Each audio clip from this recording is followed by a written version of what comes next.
2022 FIFA বিশ্বকাপের বাছাইয়ে আগামী 9 June Bangladesh সময় সকাল 6টা 30 মিনিটে মুখোমুখি হবে ব্রাজিল বনাম প্যারাগুয়ে। আর ঠিক 4 দিন পরই 14 তারিখ থেকে শুরু হবে ল্যাটিন আমেরিকার শ্রেষ্ঠত্বের লড়াই কোপা আমেরিকা।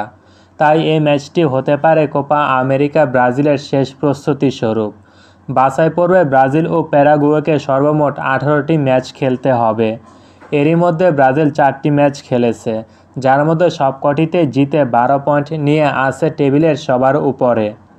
অন্যদিকে প্যারাগুয়ে 4 ম্যাচে 1 জয় ও 3 ড্রয়ে 6 পয়েন্ট নিয়ে অবস্থান করছে টেবিলের 4 নম্বরে।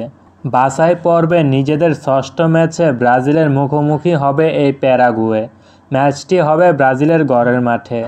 আজকের ভিডিওতে দেখাবো ব্রাজিল বনাম প্যারাগুয়ের হেড টু হেড পরিসংখ্যান অবশ্য একঘেয়েমিভাবে কথা বলছে ব্রাজিলের পক্ষে।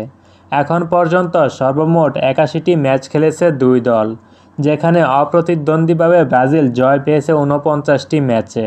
অন্যদিকে প্যারাগুয়ের জয় মাত্র 13টি ম্যাচে, বাকি 19টি ম্যাচ হয়েছে ড্র।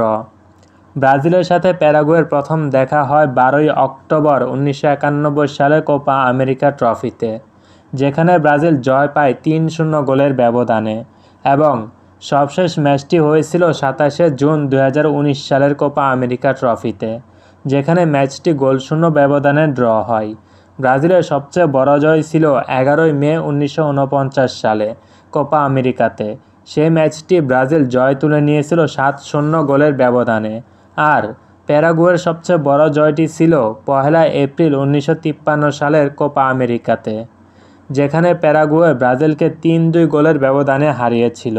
ব্রাজিল বনাম প্যারাগুয়ের শেষ 5 ম্যাচের 2টিতে জয় পেয়েছে ব্রাজিল ও প্যারাগুয়ে। অন্য ম্যাচটি হয়েছে 2-2 গোলের ড্র। এই 5 ম্যাচে মোট গোল হয়েছে 9টি, যার 6টি ছিল ব্রাজিলের। বাকি 3টি গোল করেছে প্যারাগুয়ে। অতীত পরিসংখ্যান ও বর্তমান পারফরম্যান্সের উপর ভিত্তি করে বলা যায়, ব্রাজিল বনাম প্যারাগুয়ের ম্যাচটি ব্রাজিল জেতার সম্ভাবনা 50% এবং প্যারাগুয়ের জেতার সম্ভাবনা 30% এবং ড্র হওয়ার সম্ভাবনা আছে 20%।